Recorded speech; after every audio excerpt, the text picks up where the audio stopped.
Ngo-2017 e-shopping mall around 3 p.m. uprofessor wayethunywa uma wakhe ukuyothenga izinto ezincane for uku-eda kwigrosa yenyanga. Njengoba nje ethenga kunenye intokazi eyamkhanga ngobuhle, le ntokazi yayimhlophe ngokwebala, ilulekile ngokwethamba. Uprofessor wayibuka le ntokazi futhi waba nesifiso mbijana sokuxoxa nayo. Njengoba nje beqhubeka bethenga, ikuyamdukela le ntokazi but baphinde futhi bahlangana kwi-till number 10 sebeyokhokha. Ukwayibingelela wayibuza igama yathi le ntokazi inguZekhethelo. Uthe nje saboleka ikhadi lama-point kule ntokazi yacela ayigcwalisele ngo-R80 ngoba isithenga izinto zaze zaba extra ayisakhoni ukuyikhokhela. Uprofessor wayinikeza futhi wacela ukuyilinda ukuze bephumisane mase bephuma khona la emall. Uprofessor wacela inamba kulosisi futhi waqala wayifonela mayifika kubo. Baqalile baxoxa kwaze kwayilapho khona baphetha ngokuthandana. Njengoba nje kuDisemba uZekhethelo kwakuveza ukuthi yena uvakashile la eMtuba ophondweni, ungwasentambanana futhi ufunda emningi. Noma kwamsokolisa lokhu uprofessor ngoba yena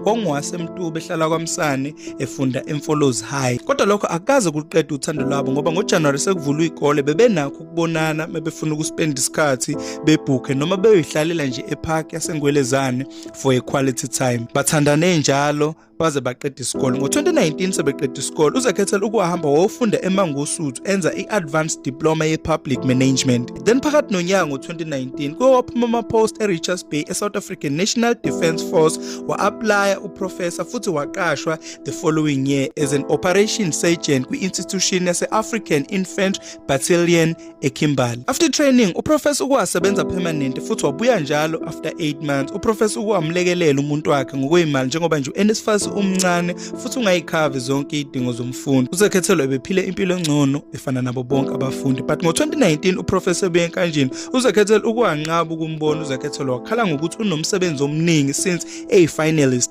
esikoleni. Kodwa uprofessor kwa-insista wathi ngeke biyele emumva enkanjini engambonanga umuntu wakhe. Uthe nje emva kwa-2 days langabe lisangeni ucingo likaZekhethelo. Leyo nto yamdalela i-stress uprofessor futhi wakhanda i-plan yokufinyelela kuZekhethelo. One day uprofessor ngaphambi kokuba ebuyele enkanjini ukwafonela usisi omdala kaZekhethelo emtshela ukuthi uZek akasamtholi ucingeni. Kodwa lo sisi waphendula ngokuthi kunesizathu esijulile salokho. Sibari cela ungamlimazi usisi wami. Uprofessor lento yamxaka kakhulu futhi wafisa ukwazi lesizathu. Usisi kaZekhethelo ukwanqaba ukusho isizathu kodwa wathi okungcono abalibangise khona emlazi emqasheni kwasisi wakhe omncane. But mebefika nje usisi kaZekhethelo wafona waphuma uZekhethelo. Uprofessor wathuka kakhulu ebonisisa esikhulu kuZekhethelo wambuza ukuthi ukhulelwe yini and lokho engakwenza kanjani since baba nesifungo sokuthi umntombi bakhe uyobuthatha emva komshado uprofessor. uZekhethelo akaphendulanga ngalutho kodwa wavele wakhala. Uprofessor waphoxeka wahamba wabeshiya kanjalo. The following day uprofessor uwafonela uZek ngenhlahla ucingo lwakhe lalivuliwe wacela ukuthi behlangane ukuze bezoyidingida kahle le ndaba.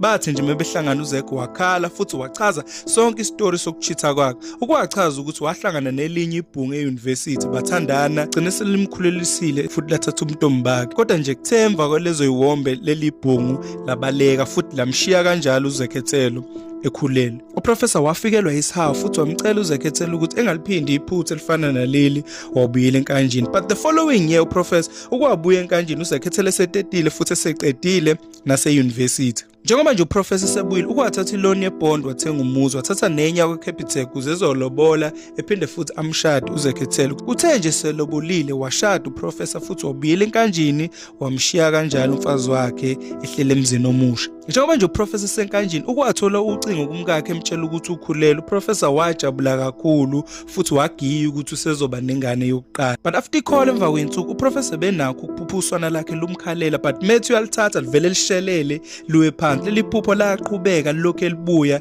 linganqamuki. After 8 months ingane sizoteta leli phupho laphinde labuya futhi laba namandla. One day uprofessor sebuye enkanjini ukwabuza umuntu wakhe setetile ukuthi ingane i-right yini. Kodwa uZek waphendula ngokuthi ingane iwumqemane. Kodwa leli phupho laqhubeka waze watshela ngisho umngane wakhe ukuthi leli phupho alipheli. Umngane wakhe wamcebisa ngokuthi kumele bone umuntu ohlolayo ingane ingazibe nenkinga. Uprofessor wathola inyanga seMadlankala wayichazela ngaleli phupho. Kodwa le nyanga yaphendula ngokuthi konke kukhanya bha, isula kuphela esingaboni, ingane akusiyona yakho. Uprofessor akakholwanga lokho kodwa wabuye waxoxela umngane wakhe. Umngane wakhe wamcebisa ngokuthi okungcono akenze i-DNA test, kodwa uprofessor still akakholwanga lokho kushiwo umngane wakhe, ebenokuthi yena ingane eyakhe. Then one day ukwathatha inwele zengane sitetiwe, wahamba futhi wayokwenza i-DNA test, wathola ama-results athi 0% negative, ingane akusiyona eyakhe. Wadumala kakhulu uprofessor njengoba beyitshela ukuthi nje ingane yakhe. Uprofessor wacaswa kakhulu futhi waxabana nomfazi wakhe,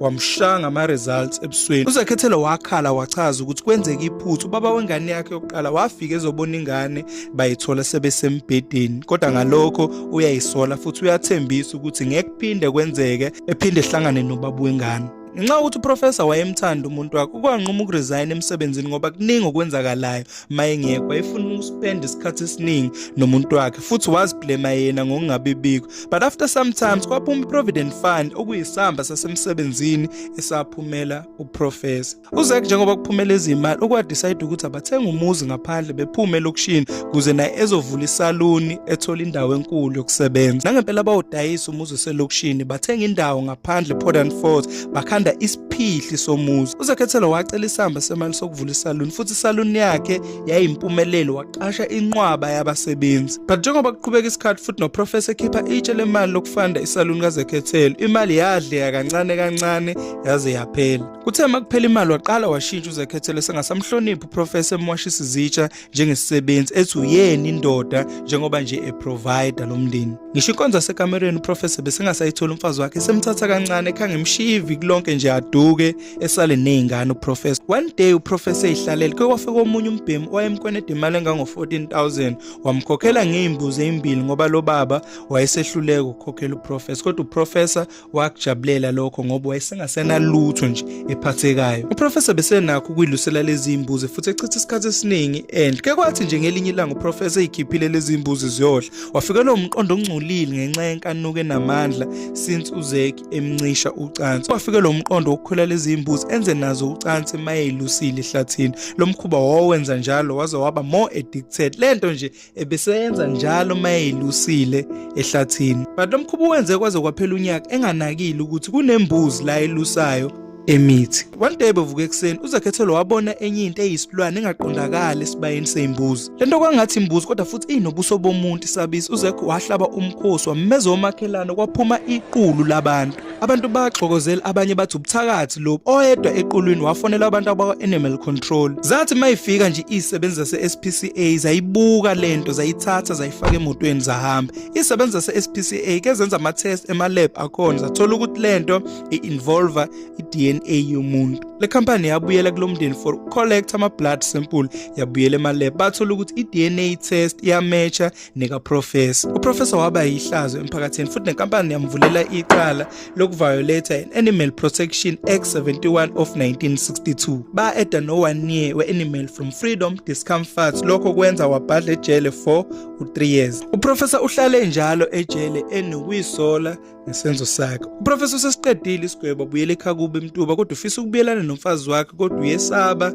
ngoba wamthela ngehlazo. Ucela ama-advise ukuthi yiphi indlela angenza ngayo ukuze buyele emzini wabo ngoba esaba futhi enamahloni ngesenzo sakhe esamfaka ejele. Uyezwa nokuthi unkosikazi wakhe ukhulelwe futhi uhlala nesoka, kodwa unethemba lokuthi masefikile bazohlukana uzophinda ejabule nonkosikazi wakhe.